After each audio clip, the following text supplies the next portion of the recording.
Est-ce que tu savais que la Biennale de Venise, c'est aussi des installations architecturales gigantesques? Bonjour à tous, moi c'est Marion et je vous présente 5 artistes de la Biennale qui occupent l'espace dans leurs œuvres d'art.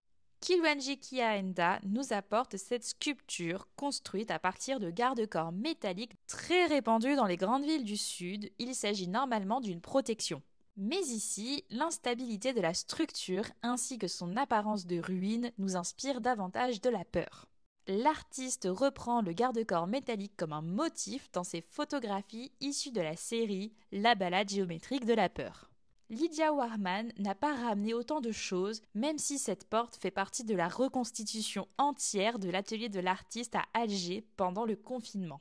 Il y a 2 portes et 2 symboliques. La première porte date de 1901 et porte l'esthétique architecturale des appartements parisiens, car l'occupation française voulait qu'Alger ressemble à la France. La deuxième porte métallique avec 5 serrures a été ajoutée dans les années 90 pendant la guerre civile. La porte légèrement entr'ouvrée est une invasion architecturale de la confiance collective brisée dans la guerre d'indépendance.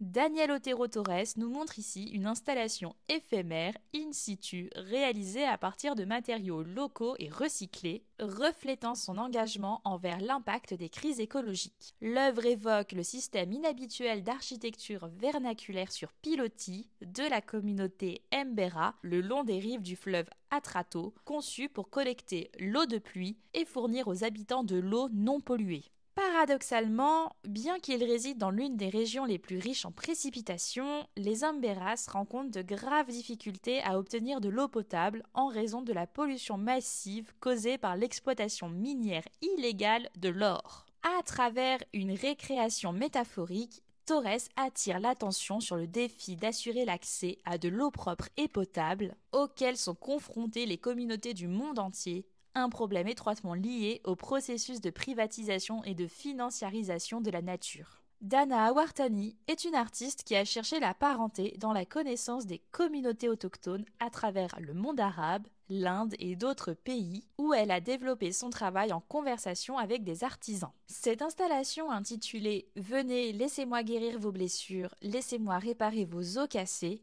est un requiem pour les sites historiques et culturels qui ont été détruits dans le monde arabe pendant les guerres et par des actes de terreur. Cette édition ajoute des témoignages sur la dévastation à Gaza et sur les sites qui ont été aplatis sans discernement par des bombardements et des bulldozers.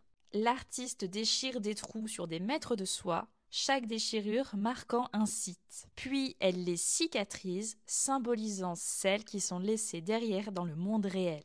Le tissu est trempé dans des colorants naturels à base d'herbes et d'épices qui ont une valeur médicinale dans les pratiques traditionnelles de teinture textile du Kerala que l'artiste a passé du temps à apprendre. Antonio José Guzmán et Iva Jankovic collaborent pour créer cette installation singulière par ses textiles bleu indigo, sacrés, profondément liés aux histoires coloniales et au commerce des Africains esclaves, qui portaient l'expertise de la culture de l'indigo avec eux dans les Amériques. Cette structure aborde la façon dont notre monde a été façonné par le colonialisme et la migration.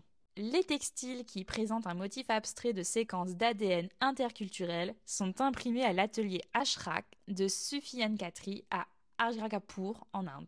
Désolée pour la prononciation. En utilisant les méthodes traditionnelles de teinture manuelle, Ashrak est une pratique vieille de 4000 ans, transmise oralement de génération en génération. Vous entendrez aussi de la musique électronique, du dub, du punk et de la batterie sénégalaise dans cette installation, qui proviennent d'une performance intitulée Messengers of the Sun.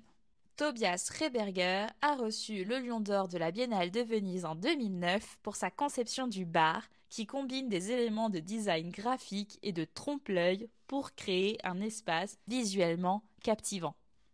Merci à tous d'avoir regardé cette vidéo. N'oubliez pas de liker, de commenter et de partager pour soutenir mon travail. Et abonne-toi si tu aimes l'art contemporain.